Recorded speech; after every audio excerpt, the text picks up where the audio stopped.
Welcome to Erotic Wisdom with Mrs. Love.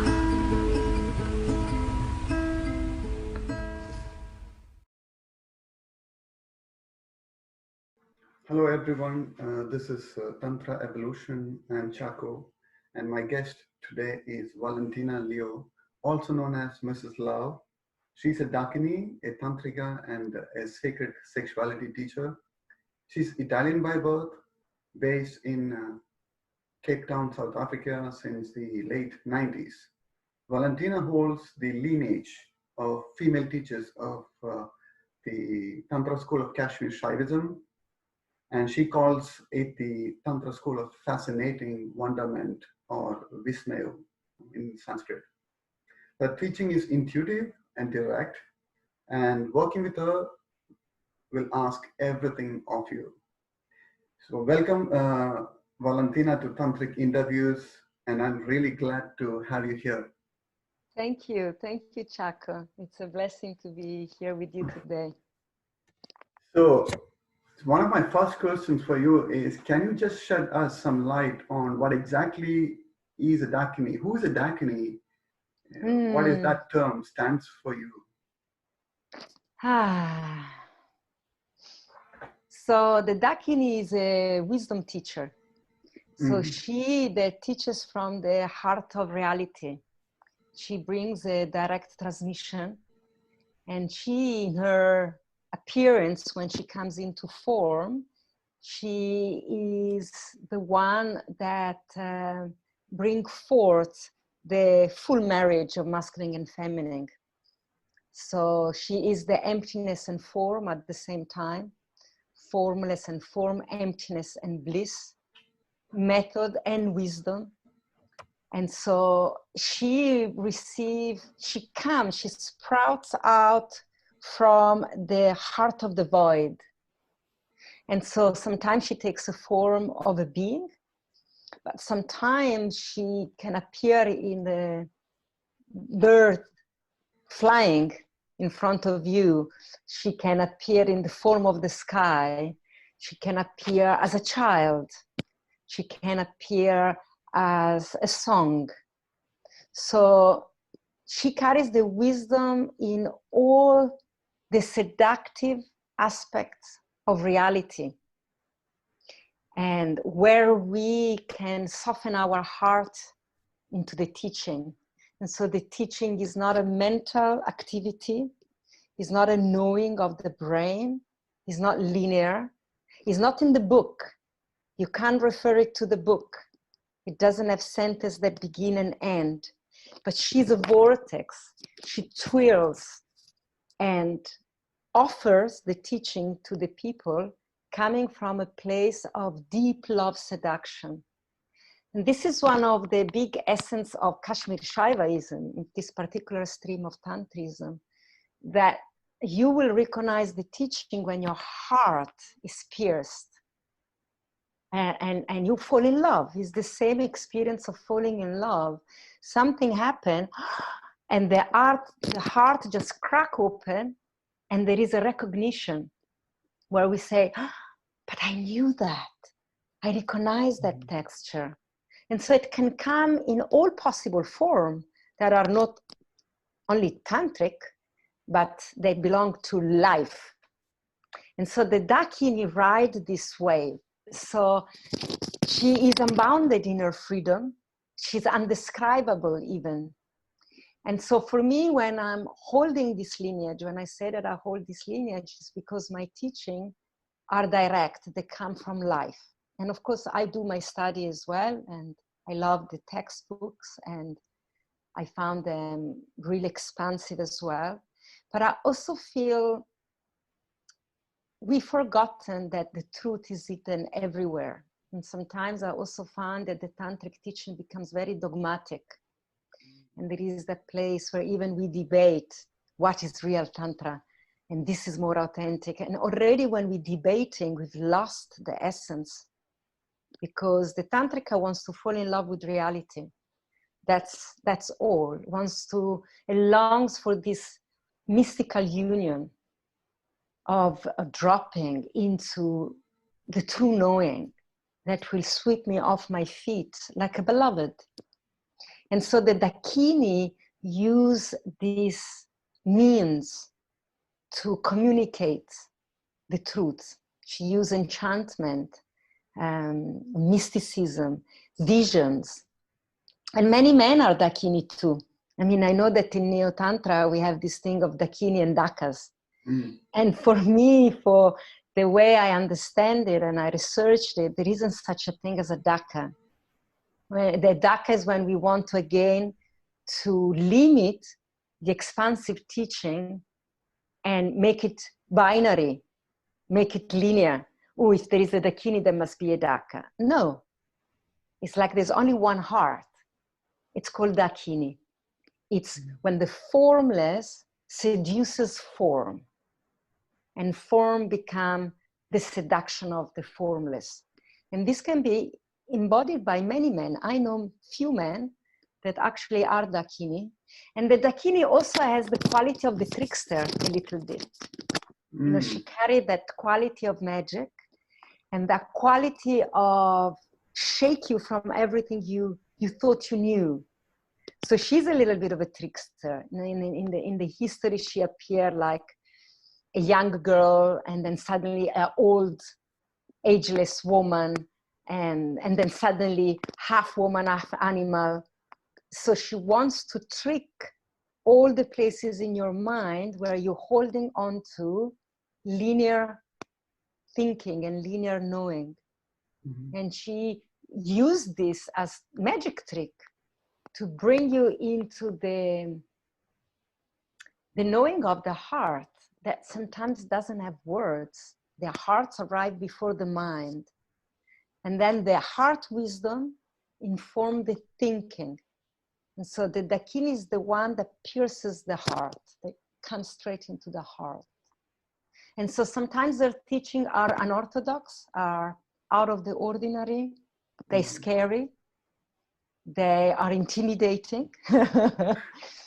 And that has the purpose of shake you from your fear, of make you see and look at your fear.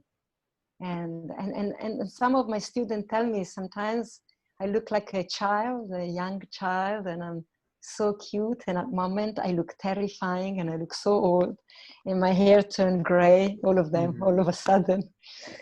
And that's when all their fear are coming up. And I accept the projection. That's what I'm here for. So I take it on. And it's like, okay, I'll be all your fear. Here I am here for that. So bring them up. I'm going to play them out for you. So you can really be afraid consciously. And then you can go and see what is the real source of your fear. You know, so it's also shape shifter, the Dakini.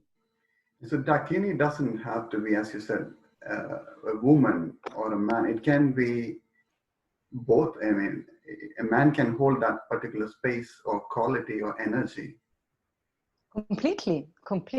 I had many encounters with men that came into my life, and then I realized, oh my God, they just played the Dakini trick on me. You know, also when they make me fall in love with this unlikely situation, and then they disappear in the fog like this. And then I know, okay, they just came to evoke something really profound inside of me, something that was deep. And the moment that arose, they disappear. So I could sit with the quality of this emotion and not label it to them and not make them the source of my emotion, but really see that it's all my play. And so I recognize them as Dakini.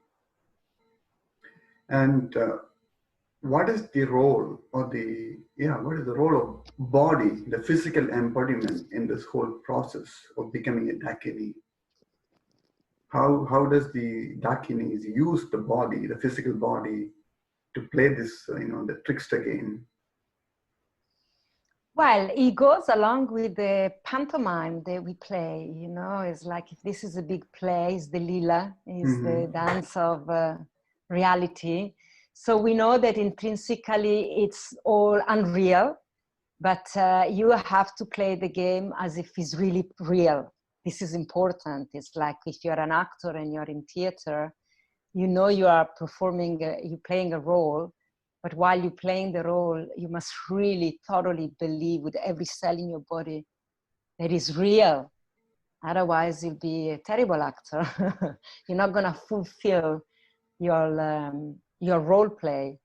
And so the Dakini has this awareness all the time. So the awareness is that we are not the body, but the play is that we are absolutely the body. There is nothing other than the body in this expression, in our dimension, in this time, in this planet. And so to really enter the body profoundly and honor all the teaching of the body as if that is the pure gnosis. That is the book. For the Dakini, my body is my textbook. There is nothing separated. I'm going to share this story with you that at the beginning, I remember I was shy to tell because, you know, of course, you know, I'm not a Dakini 24 hours on 24. I'm also just a human being and a mother, and I've got my history, and I'm very aware of my personal narrative. And also I'm leaning onto this archetype because deeply inspire me. But I don't hold the Dakini naming as an identity. I'm very, very careful not to present myself as a Dakini, you know, that it becomes my identity, because then I lose the essence of Dakini, because she's the sky dancer.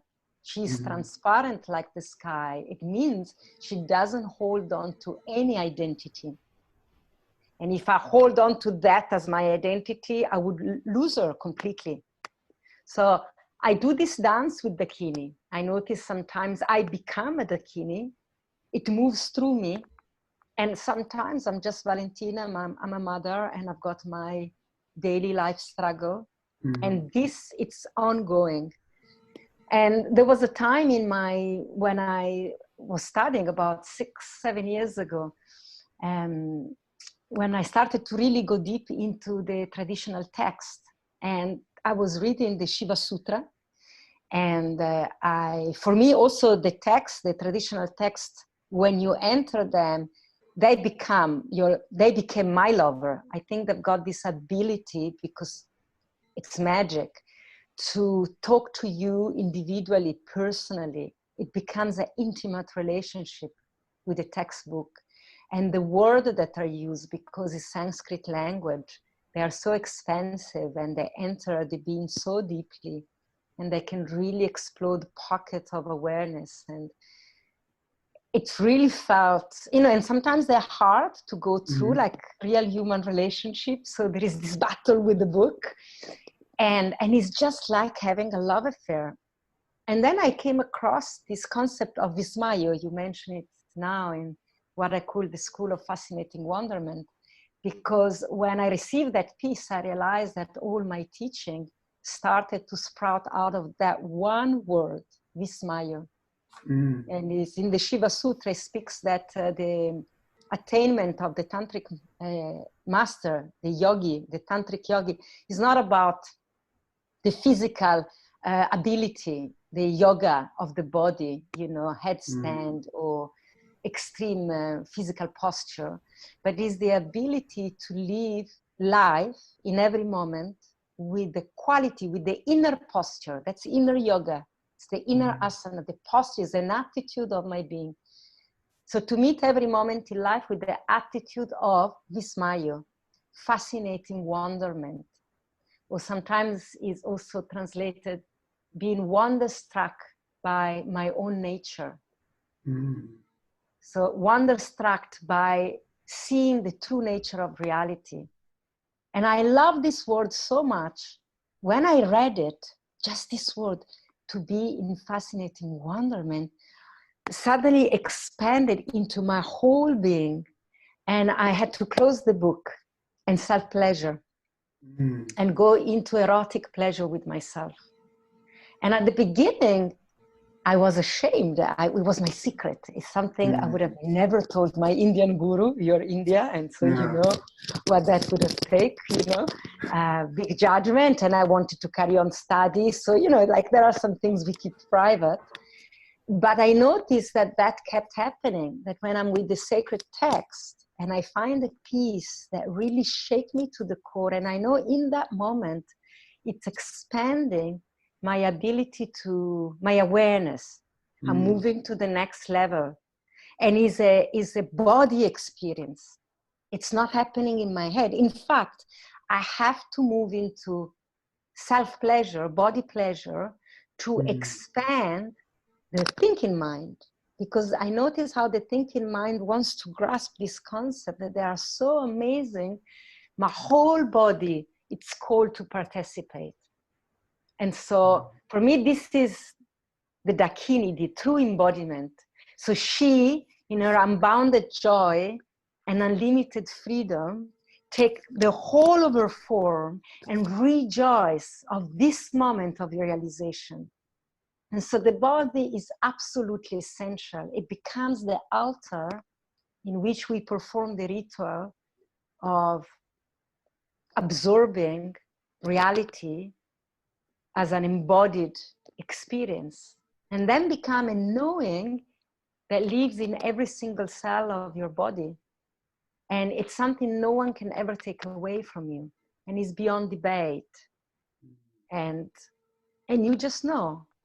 And that is the most powerful piece. That for me is true empowerment, because it's non-dependent of outside circumstances. It becomes so entrenched in your sweat, in your tears, in your emotional being.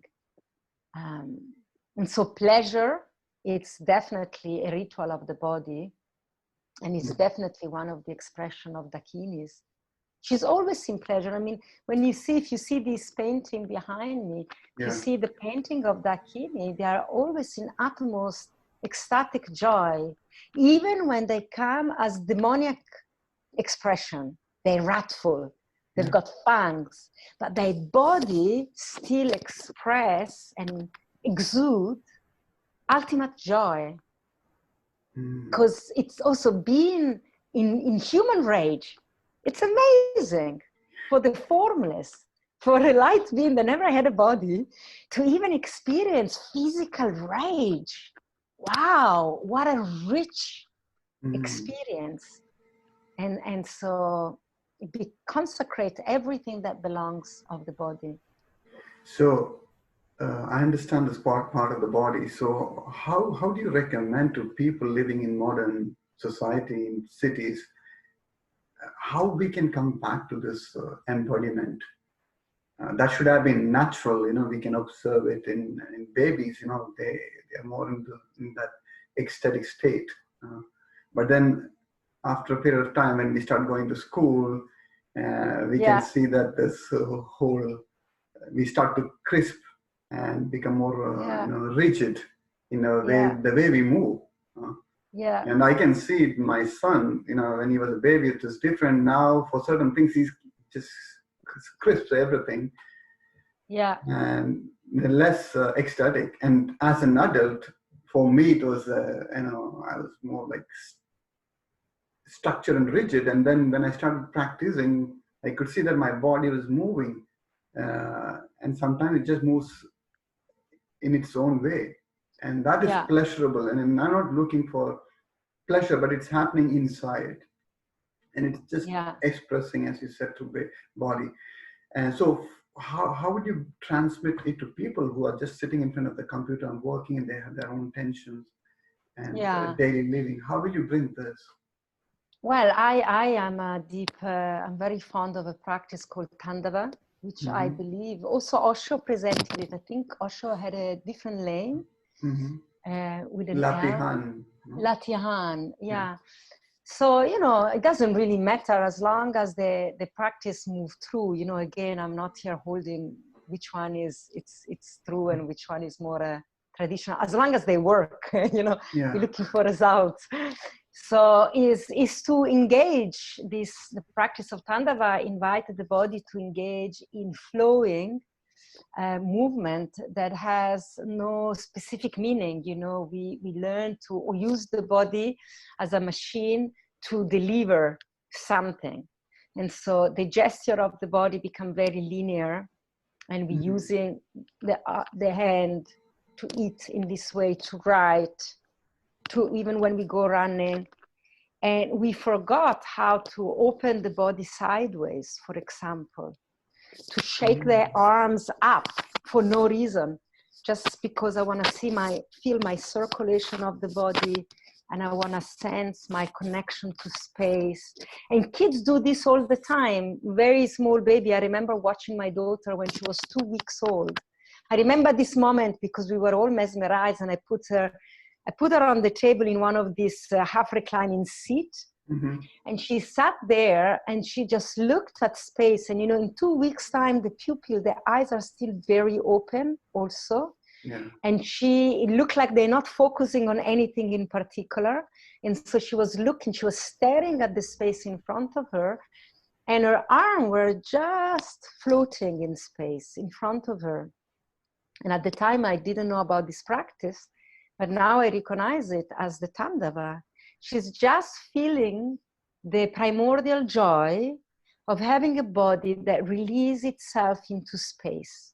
Because now we have this form. We have form and space and gravity. We have these forces that are active in this embodiment. You know, I don't know about other reality, and I'm in this reality right now. And so what Tantra teaches me is to really take advantage of the element of this reality. Because once I'm not here, I'll be somewhere else. I will miss all of this. It's not going to be the same. Maybe I'll be able to float in the sky, and I will miss having my feet on the earth or smelling the earth. So here we have gravity.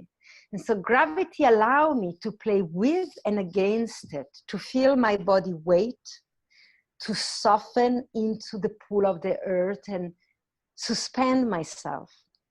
And this is a beautiful sensation. And so we recreate space into this body that gets really taken, you know, that succumb to gravity instead of using gravity as a push and pull.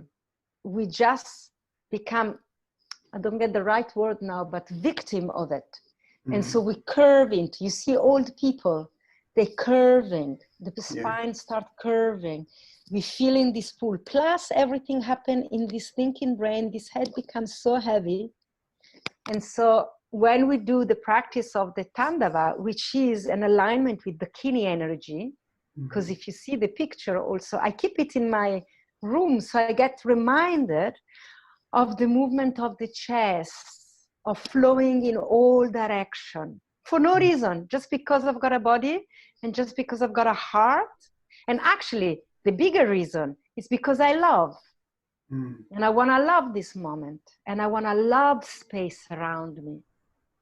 And so I think for the people that lives a very linear life, this is a movement that needs to start expanding all their belief system about who they are, what are they here for on this planet, and what love is.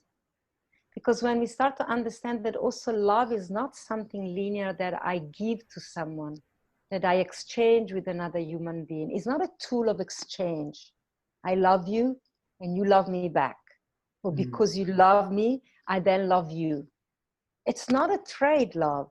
Love is an expression. I am love, and I can only but express my loving. And then I can meet a man or a woman with whom I've got a particular erotic attraction, or spiritual attraction, or karmic attraction. And so there is something unique that happened with one person, and I can go and explore that into the detail. But I'm already in love. To learn to live from a place of being in love. So if I'm in love with this one, I want to dance it. I want to feel what it feels like. I want to touch myself more often.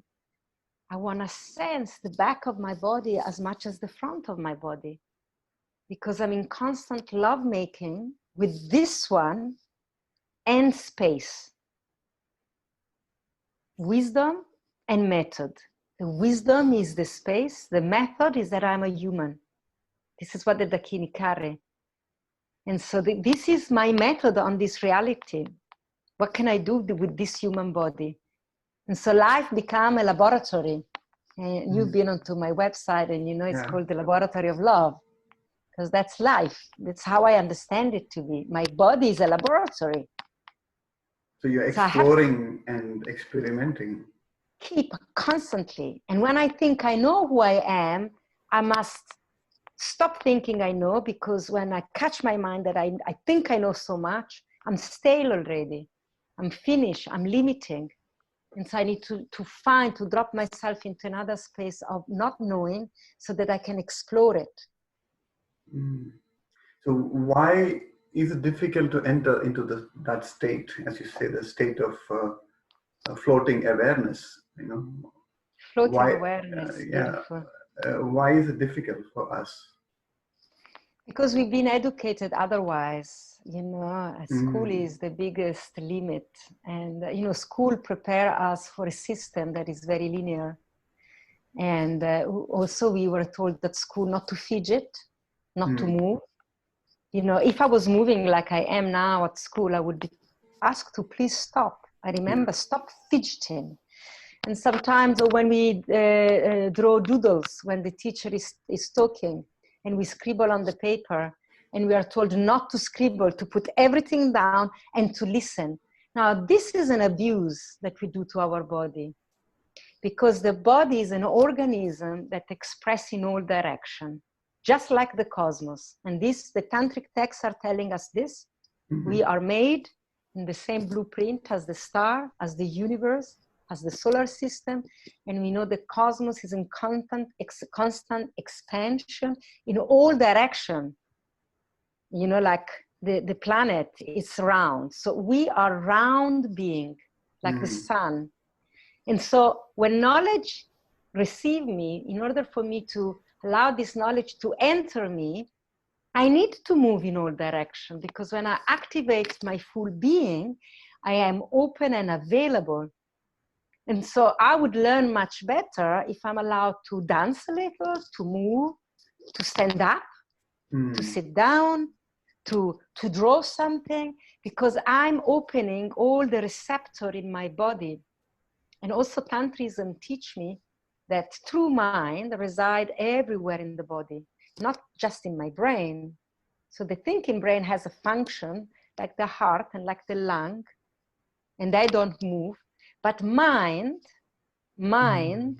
which is the wisdom of the Dakini, lives in everywhere, in every single cell. And you know, epigenetic now is telling us this scientifically. So if you want to check this out, you can read the book by Bruce Lipton. I forgot The Biology of Belief. The Biology of Belief. And that really can land for people that needs to use the mind, what it means. The mind is everywhere. Mind is in every single cell. He tells you that the way a cell presents itself in the world is the way the whole being presents itself in the world. So we are mind everywhere. So when mind really activates is when my body is activated in all directions. But at school, we were told, no, you are getting distracted. You're distracting me. And so we start to violate the natural intuition of the body. And so we get forced, and then we relearn. We deny the natural movement of the body. And we get to relearn to stay still, to use only the thinking brain, and to suffer through learning. That you need to suffer. That if you don't suffer, it's not true learning. And I don't know if you heard this, but in Italy I've heard this a lot. If you don't suffer, it's not true love. Also, this is the teaching we receive. Sacrificing everything, you know. Sacrificing everything, you know. And And then we grow up, no wonder, we grow up, we've sacrificed our spark of love, we sacrifice the self to become a mechanism in the system. And then no wonder we are terribly depressed, we are all on medication, over drinking, overeating. So we are actually trying to find this this ecstatic thing that should be naturally, that has been there naturally, but got shut down through different programming, and using drugs, alcohol, or sex, or buying, shopping. They're trying to find this ecstatic, this ecstatic energy in us. Yeah, it's a distraction from the dryness of the system. You're just a part of the system, is so dry. And sometimes they work temporarily, like some recreational drugs, at time can take you to that place that is very ecstatic. But then you're dependent, and the essence of Tantrism is to make you completely free, interdependent, that you can access this place in every moment, with every breath. So the other piece that I never get tired to say to people, very beginning, they said, where do I begin? With your breath. The deeper is your breath, the deeper will be the quality of your life. To really, and when I breathe fully, my body is already dancing. There is already a movement that then I can ride. There is already the undulation of the spine. And so we can begin with the breath and let the rest of the body follow. And even this at school, if you were yawning, it was considered very rude. Yeah. And now we all do breathing practice meditation. Yawning is the best thing your body can do. When you yawn, you're releasing the jaw, you're releasing your hips. Your body has a little depth. And so release toxin. It's releasing emotional toxin. It's releasing toxicity in the blood. Yawning is the most liberating things that can happen in the body. After you yawn, you're more present, actually. You couldn't yawn at school. Yeah, exactly. I didn't know this thing, because when you yawn, after that you feel more fresh. Yes. But usually we are told not to do that because it is inappropriate, insulting. Yeah, and so we're holding the yawn, and so we're killing the half yawn. We don't allow for that expression to happen. Like burping. I mean, I love when I'm in India and everybody after a meal, they just burp. And it's just an appreciation. It's naturally happened in my body. Why do I have to carry shame?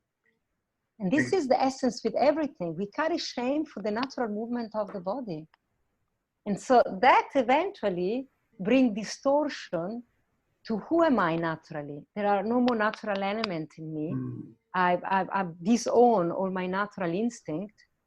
And then I'm sad. Then I'm feeling really disconnected. I don't know who I am. And I need to go shopping. I need to find who I am outside of me, and putting this layer on top so that I might find some sense and meaning. In reality, the meaning is when I take off all my layer and I become naked, in naked awareness, and I find again myself. And the piece with body pleasure, it's also a classic, that baby masturbate, they self-pleasure constantly. And they do it in front of the parents. They want to share that space with the parents. It's like you arrive in this world, you're surrounded by your beloved, the people you love the most, and you want to share your ecstasy with them. What else there is to share? Yeah. And so you want them to say, hey, mommy and daddy, look, I'm in pleasure. This is ecstatic. Come join me. Let's be in this space together. And what we tell them is like, what are you doing? You don't do this in public. This is inappropriate. Don't touch yourself. And we relegate them to their bedroom. And so what are we teaching them now? That ecstasy is a lonely place. That if you want to be in ecstasy, you can't be there with me. You have to be there alone. And so the message is that I can't share, my ecstasy is not accepted by the people that I love. And because we have a natural instinct for survival when we're born, because we know we are interdependent to each other, we give up ecstasy in order to be included, to survive. So in order to be included by the one we love, we will give up ecstasy, no problem. But how long? And then that starts to, of course, surface in perversion, erotic perversion. And that's why it's a big piece for us, you know, in the Western world. Well, in the world at large now. I think as well. Yeah, of course. Growing up in India, people say, in the West we are sexually repressed. But to be very frank, at least in my generation, people are frustrated. I mean, I remember talking with friends and saying that, oh, imagine if we were living in the 12th century, 11th century India, it would have been nice because everything would have been much more open. And because we have been hearing about these stories, you know, stories from different texts. So, and the way that people were dressing as well. The women were more dressing differently, and which was very erotic. And we used to say, oh, we had a very bad karma. So we got reincarnated in the 20th century in India. And like now it's so structured and religious. And you cannot even talk about these things. You know, I remember my mom saying, okay, don't do things which are against God when I was a teenager. Okay, I listened to this, but I didn't feel it as a kind of trauma at that point of time. But then when I started working with this energy later on, I found that it had a very strong impact as a boy growing up to become a man. And when I started relating with women, this was holding me back, you know, sacrificing this whole thing, this whole pleasure. And then I was rigid and I couldn't move my body. I remember my first experience was very strange, because nobody's taught about this thing. And there's always this, it's a taboo. I mean, you shouldn't say, you shouldn't talk. I mean, you should do it because you need to reproduce kids, you need to have kids, and that's it. Nothing beyond. Yeah, and become so awkward, the most awkward things. And we become clumsy, and we come with each other, we bash against each other. You know, the first sexual experience are often really clumsy. Yeah. And this for me is the big piece, you know, that we, in our society, the greatest taboo is the source of life. How can that be a taboo? It says everything about our society. How can it be that marriage is sacred? And particularly, you maybe recognize yourself there because you grew up Christian. I grew up in Christian society, although you know, my family wasn't great devotee. But it's not even about religion, it's socialization. We just go to church because it's what we do. And so marriage is sacred. The family is sacred because you know that you can annul a marriage that is not consumed. And you see the word we use. You have to consume the marriage. It's a horrible way, you know. To consume is to suck all the resources of a marriage. Use it. It's like, you don't consume, you celebrate the union. Sexuality is a celebration. So if you don't consume the marriage has no value. So even Christianity and the religion and the church honor the value of marriage, the value of family. You need to have children to really honor God, but the way you make children belongs to the devil. And then it's like, no, sorry. The points don't match. What the fuck? It's impossible. It's impossible to have children without having sex. And how can it be that having sex doesn't belong to God, but belong to the devil? How did it get in there? So what gods do you give your life to? A God that would allow that the most powerful movement, it's given to the devil, to this opposition. What sort of God is this God? If life belongs to God, if love belongs to God, marriage belongs to God, children belongs to God, then sure, lovemaking also must belong to God. Exactly. And, you know, and if we would put that piece back where it needs to be, I think we would thrive as humanity. And that's what I feel when I started reading and connecting with Osho's work. And this is what I felt, when in the 60s, end of 60s, beginning of 70s, he brought this whole thing about, let's start with sex. I mean, people were asking him questions about love. And he said, okay, what you're calling love is basically your expression of sex. So let's start where you are. And for which he was criticized and called as a sex guru, and a lot of misinterpretations and the way each of us have taken his teachings. And I think he done a good job from that perspective in the 70s.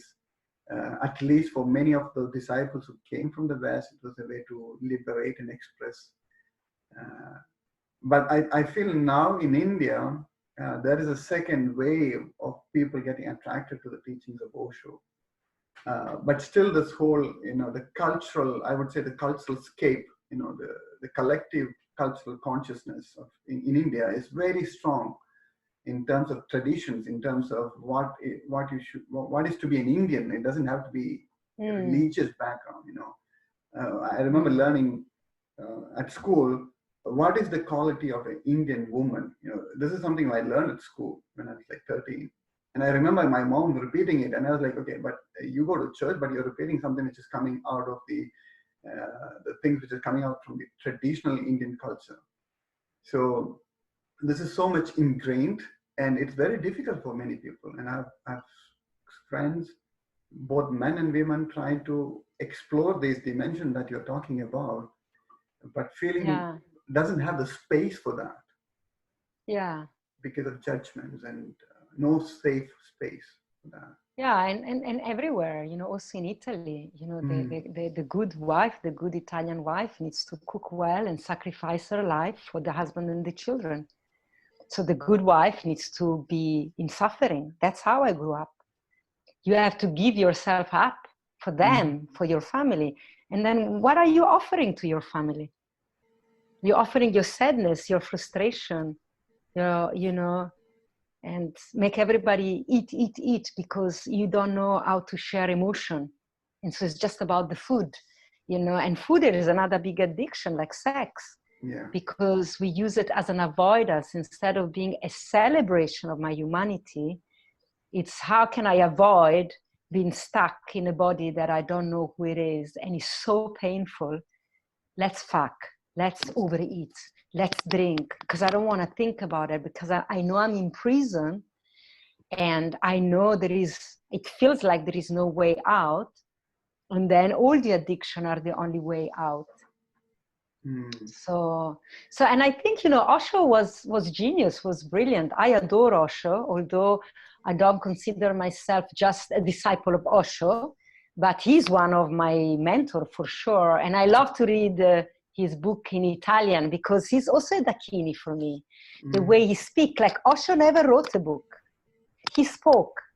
And his disciple wrote his book. All his books are the writing of his talk. So in that sense, he taught like a Dakini. Oral tradition. Oral tradition. He sat and he spoke. And so whatever was moving his mind, soul, heart came out. And someone else worried about transcribing. But he never sat and thought, oh, there is this knowing is really important. I need to pass it on.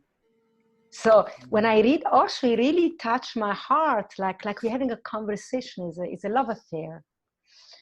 And I think that a lot of the people that are attracted to Osho, I think he did a very big job in revealing the power of eroticism as just an empowerment practice to become fully human. Then once we've done this, then there is still room to choose if you want to carry on with the tantric teaching or stop there. So I say that the sexual exploration is essential to meet the tantric teaching, but is not the tantric teaching. It's like the stepping stone. So you can't do tantra bypassing the erotic work, because I think that's also is a spiritual bypassing. You may want to delay it, which I can also agree.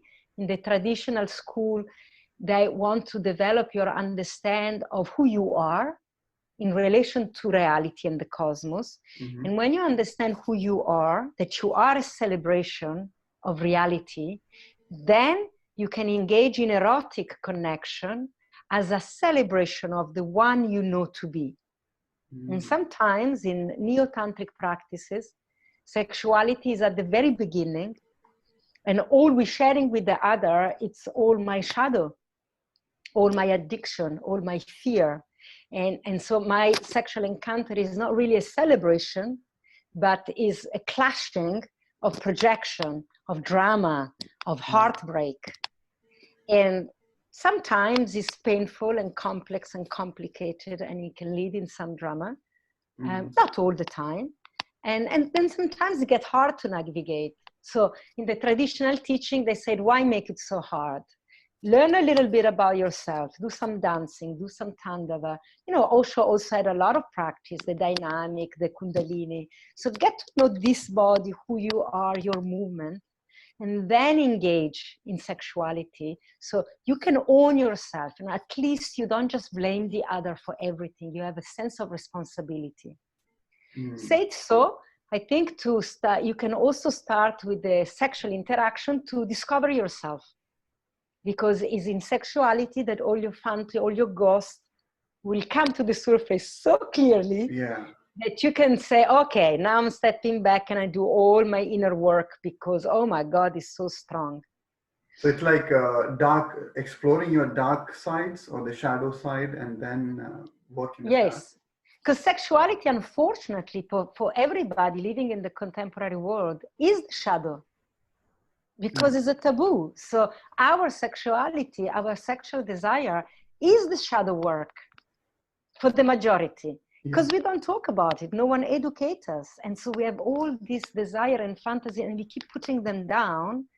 And when you meet with another one in erotic play, and by nature, eroticism wants to explode you with no boundary because your erotic expression wants to unbound you. It's by nature is designed to give you unbounded freedom.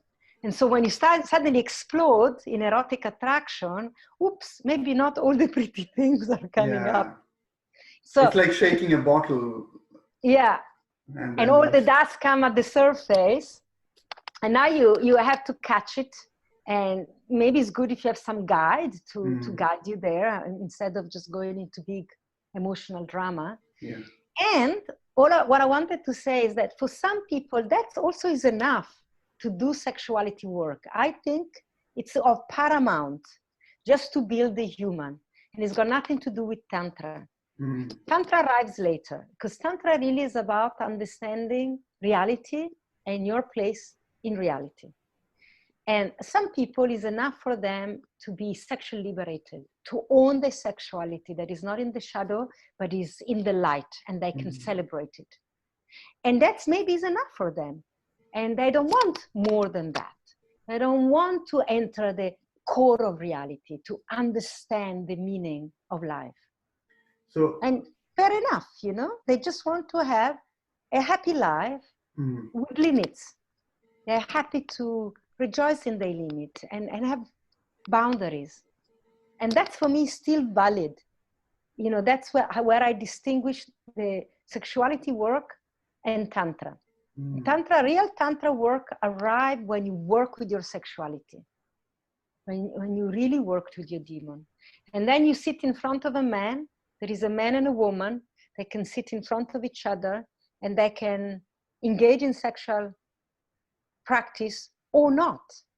You know, it becomes a choice, a meditative choice, not a need, a overpowering desire, you know, because that's still the karmic eros that is moving you. And of course, this is advanced work, you know. So before reaching that advanced stage, what do you think about like many practices like emotional release, or whether it's dynamic or rebirth or all these kind of techniques? Do you think it is essential before going into the advanced tantric teachings or exploring Tantra world? I think I'm not speaking for the voice of Tantra, but in my personal experience, yes, absolutely. Because there are also erotic expression. And so you start to understand that also your eroticism doesn't just belong to sex. You know, when we understand sex of the genital. And so breath work, cathartic breath work, it can be in all encompassing, ecstatic, erotic experience in the moving of my trauma, you know, meeting my pain with such totality that it becomes of the Eros realm, because I'm there with totality. And when I learn to do that with my wounds, then I can meet that with my bliss. You know, some people want the full body orgasm, but have never done emotional release. And so it's impossible. I mean, it can happen by chance, by grace. By grace, everything can happen once or twice. But to sustain, you know, some people also come and they want a full body orgasm, or they hear in Tantra they can have a 3-hour orgasm. And I always ironically reply, oh, you want 3-hour orgasm? Why? Only 3 hours? We Tantric, we want the whole life, full body orgasm. 3 hours is also limited, 6 hours limited. Come on, we're going for the absolute unlimited, that I can live my life from that place. And so, of course, you have to go in stages. You have to develop your nervous system that is able to sustain a lot of intensity. And so a lot of emotional release technique, very important. Scream, primordial scream, punching on the pillow, shaking of the body, dynamic, kundalini. I mean, all practice of Osho by all means. And many other, they're now coming up in breath work. There is tons of, they're all valid according to me. You know, they all have different flavor, but the essence is the same. Bioenergetics and other stuff. Yeah. Yeah. Yeah. And so why do you think there is this whole, you know, the friction between people who say that, okay, I've talked with a lot of people, especially in India, and say, okay, Tantra is not sex Tantra. Tantra is beyond that. It's only about the sacred text and the sacred, you know, chanting mantras and creating yantras and all this stuff. So what, in 21st century, how do you see this? How can we bring back this, you know, this fight, saying that my school is the best school and the other school is worst? And you know, I find it a lot. Yeah, and I think these are becoming intellectual debates, and it's, you know, one of my teachers always say that the mind separates and the practice unify. So the thinking of the mind, what is Tantra? We go into debate. Debate results in separation. It's me and you, this Tantra, that Tantra, and all those teachings that are aiming to Advait, non-duality, they get so stuck in the debate, and the debate promotes duality. There are two minds thinking differently. And so fighting the duality to prove you non-duality is absurd, you know? Yeah. Stop fighting, you know, accept everything. And so I was like this as well. So I have compassion. I'm not joking about it. I think some people are very engaged, imbibed, and devoted to their path, and they want to protect it and defend it and hold the impeccability of it. And I was one of those. And so, and then I learned that when I defend something too strongly, I believe subconsciously that it is weak, that I need to defend it. And so I need to go back and really study further that my God, the God maybe I believe in, needs me to protect it. So is that really powerful? So, you know, when I stop protecting by living my truth, it's very different. You know, I don't need to convince anybody anymore. And I found that that gives me freedom. And I let to other people to say if they want to judge it, what's true and what's untrue. whatever. I came to the knowing now that everything is true, that I accept everything to be truth.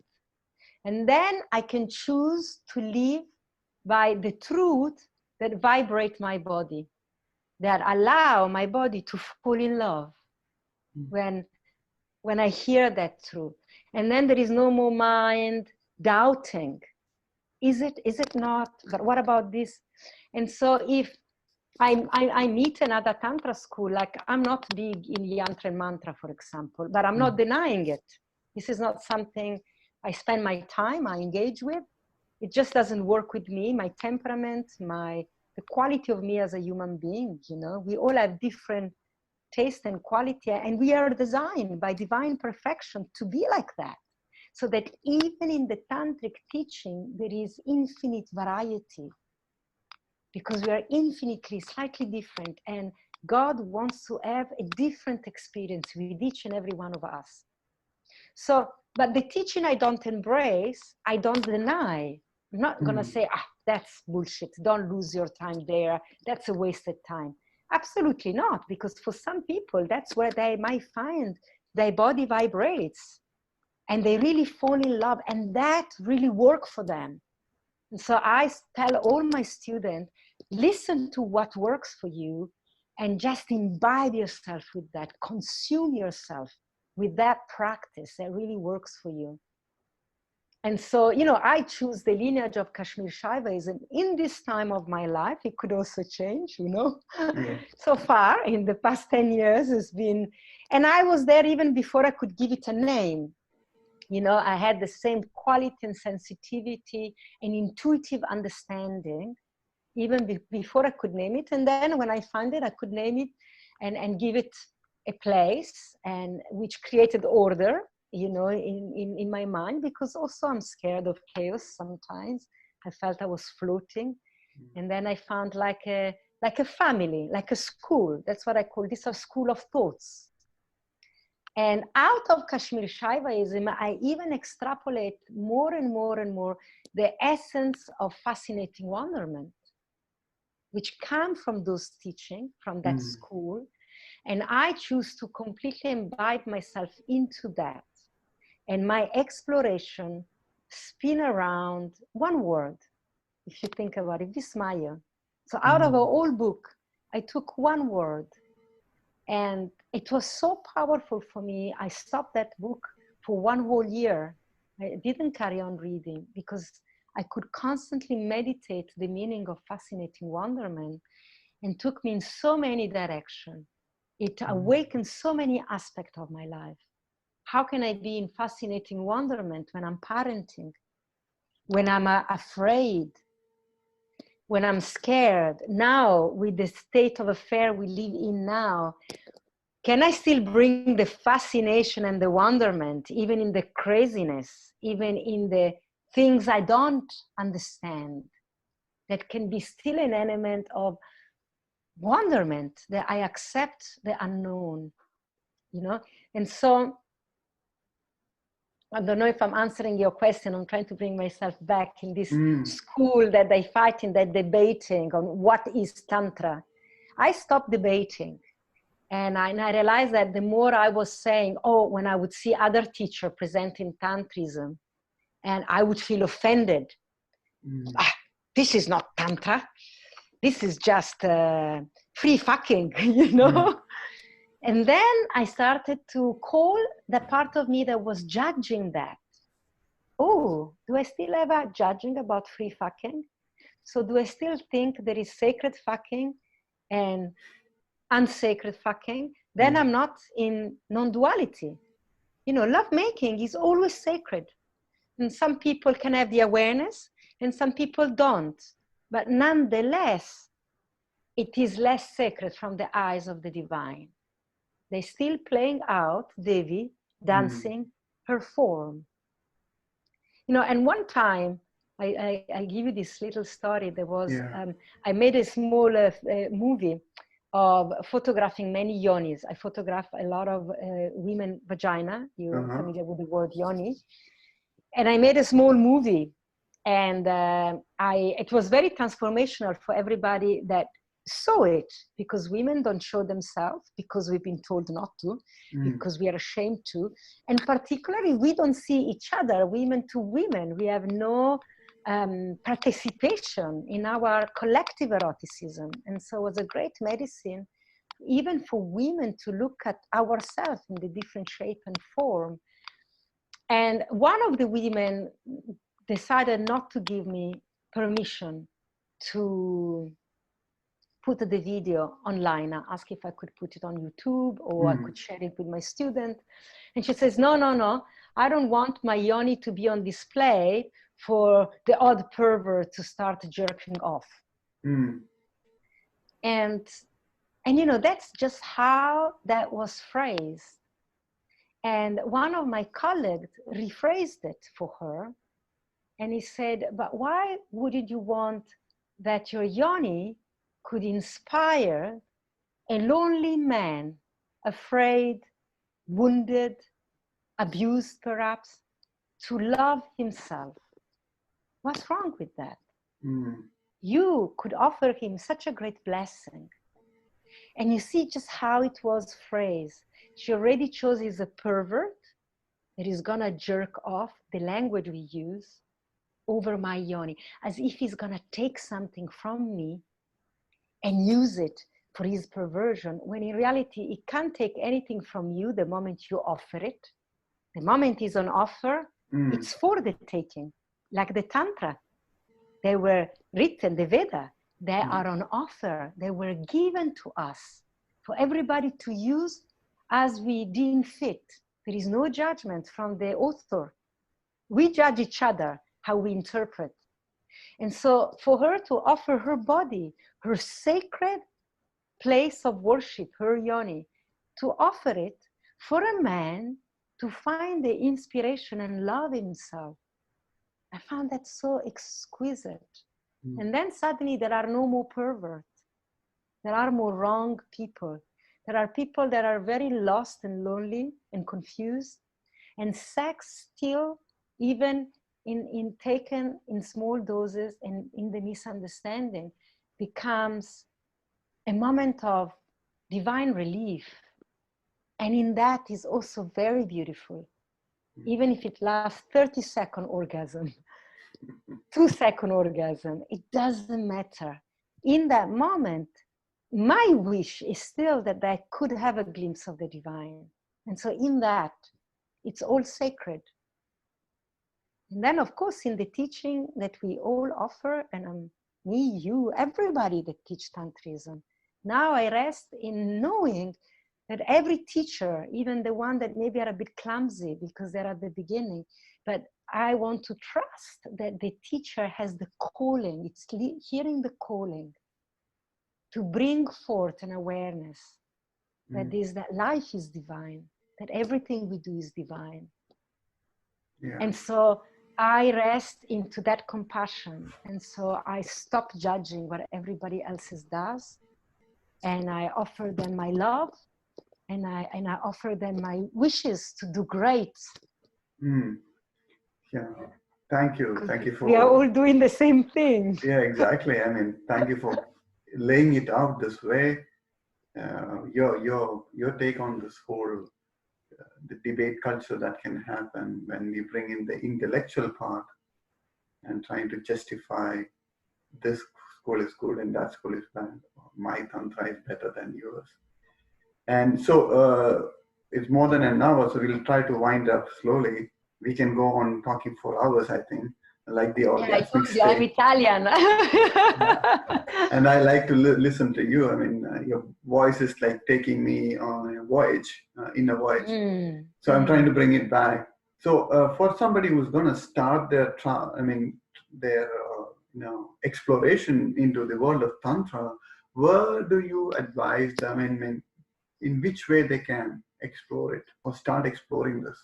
I mean, should they go to somebody who's teaching, or they can do it through books or videos? Look, I always say the same things, which seems like a joke, but actually I'm serious. You start with Google. We are so blessed. We have Google. You start with Google and you see who pops up. and you see who you like to follow. And I always suggest to people, go for the temperament. There isn't one Tantra. There is as many Tantra as there are individuated soul on the planet, because Tantra is about this. And so each teacher has a different flavor, has a different quality, has a different attraction themselves to an aspect of Tantrism, and they will develop their teaching according to this or that aspect. And so we also change as human beings, we grow.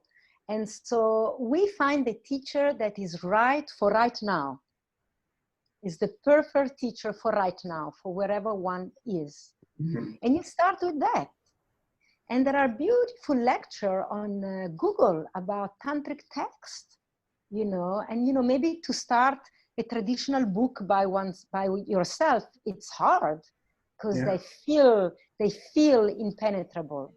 And so to have someone that guides you there, it's paramount. Even like a little group study, even just 4 people, and you come together and you start reading the Shiva Sutra together, or the Spandakarika, or the Recognition Sutra, you know. And or you find a teacher online. There is a beautiful Aresh, Christopher Wallace. I spend a lot of time studying with him. He offers free teaching on YouTube. You know, he teaches the blossoming of awareness. He teaches the Vijnana Bharava Tantra, sutra by sutra. And so if someone has an interest, you will find. And so the people that constantly ask me, I get this request a lot on my personal channel. I don't even follow up, because it shows me, you know, one thing that is essential to Tantrism, it's give all of yourself. That's why I say that working with me would ask everything of you. No shortcut. I'm not mothering anybody. So if you can't spell my name and find my website, clearly you're not ready to work with me. You know, people that finds me on Messenger but could never find my website, I don't believe it. You haven't done your homework, you know, because you found me and then you explored. And here we are talking with each other. Your willingness to your curiosity brought me here. Exactly. I'm available to you because you show interest, real, genuine interest. And so I expect that someone on the path of Tantra must have this, because Tantra is not for children. It requires a level of maturity and self-responsibility. So start the journey, go on Google, follow some teacher, see what they do, see what they teach, buy the book, find lecture, print them out. You can find so many books online for free. So you can't even say, I found ancient book, photocopied and put online by other scholars, you know, in Italian from the 1940s. You know? Wow. I found the Tantra Loka that still is only been fully translated in Italian. And I'm lucky enough to be Italian. And I found it on some PDF, on some website, you know, called Script. I came across it and I got the book. So Google, I find, is a reflection of your desire. It's a beautiful oracle. So you start there and see where it takes you and follow your desire. The teacher that you resonate with, it's your teacher. Yeah, exactly. I think when I started searching for Tantra, I used Google, as you said. Yes. Yeah, and I went through different teachers. I mean, many of the teachers that you mentioned. And some of them resonated with me, some of them like, oh, not now. But then after years, when you go back to them, you find more connection with them. Exactly. You can understand. Now you understand, exactly, because your awareness is expanded. Exactly, Yeah. Okay, so I think we'll have to meet another time to explore more deeper into some of the things I wanted to ask. And, yes, absolutely. So there'll definitely be a second part of this. So thank you, Valentina, for your time and sharing with all of us your insights into this, into the intricacies of Tantra and the Vismaya in your teachings. It was a pleasure for me. Yeah. Thank you. Thank you. For listening and Yeah. for gracing me with this invitation and bringing some of India in my lounge today, which I love dearly. I live in Africa, but India really is my spiritual mother. Mm-hmm. And Right. Yeah, so, sometimes I wonder why I'm here in France, and I usually talk with my partner. Last night I was telling her, what am I doing here in France? And then sometimes I feel, oh, there is some calling, there is something to be done here, maybe. Yeah, Part of exactly. the voyage. Yeah. Yeah. Okay, thank you very much, All right. Valentin. Okay, Ciao. ciao. Have a Take care. wonderful day. Yeah, same Bye. to you. Bye. Ciao, ciao.